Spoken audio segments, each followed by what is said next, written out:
Bruh, I really just recorded this whole video with no mic. After I done got a whole new mic so the audio is better. I didn't even know you had to set that mug up. Bruh, I just thought it was plug and play. Yo, it's T'Challa. Back at it with part 2 of top 5 black-owned clothing lines. Let's get started. Let's get right into it. I have to record this video again, so I'm gonna just go through this real quick. You know, I won't be before y'all long, so let's get it. Number 1, we have Martine Rose.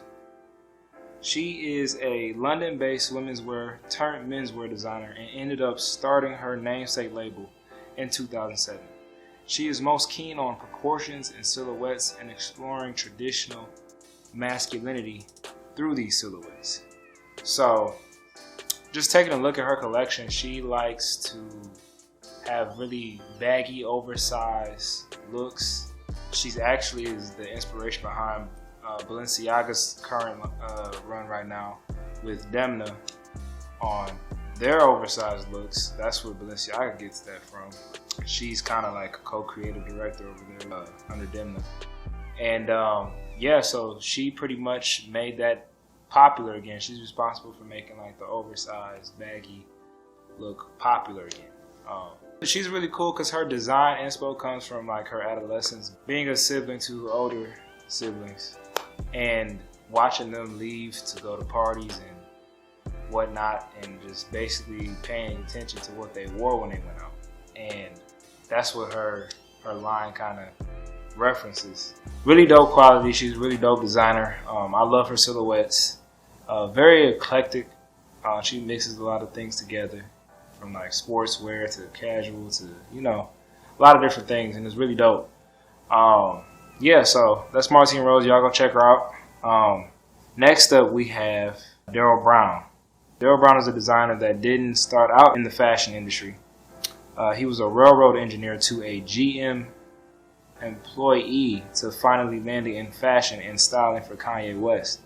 So he has a cool story, you know. He has his foot grounded in the working class industry and, you know, automotive specifically. So that's what his line resembles, is workwear related garments. So that goes down to cuts, materials, you know, structure. So yeah, that's Darryl Brown. Next up, number 3, we have Mowalola. Malola Ogunlesi is the Nigerian designer for her namesake label, Mowalola. Mowalola is a very sexy unisex brand with influences of Nigerian and psychedelic rock.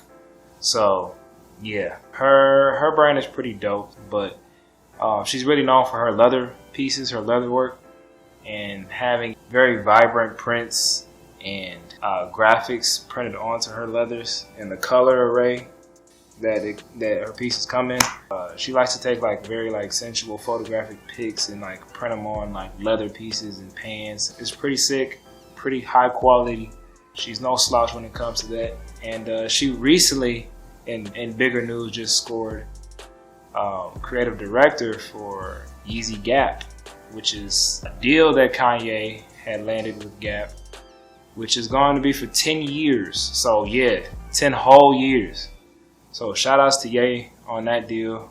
It shot Gap stock up like, I think they said 40% or something like that. Ridiculous. So that's going to be big, really big, I feel like, after Corona is over with and, you know, has left us alone. So look out for Malola. She's more than likely going to be next up for sure. So, or one of the next ups. Next up, we have number 4, which is Hanifah. Anita Mwemba. What? Is the designer of the contemporary ready-to-wear clothing line. Her line presents a plethora of colors with silhouettes that tend to the natural curves of women. So yeah, just like that. She's super dope. She uses a lot of color, a lot of high-quality materials. She sizes all the way down to a 0, all the way up to a 20. So everyone in between. Right, she just recently got big for her Pink label, which was a really cool 3-dimensional animated fashion show, like runway show.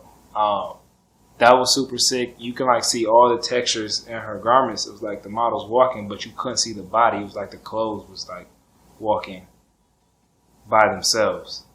It was super sick how she came up with that and got that done.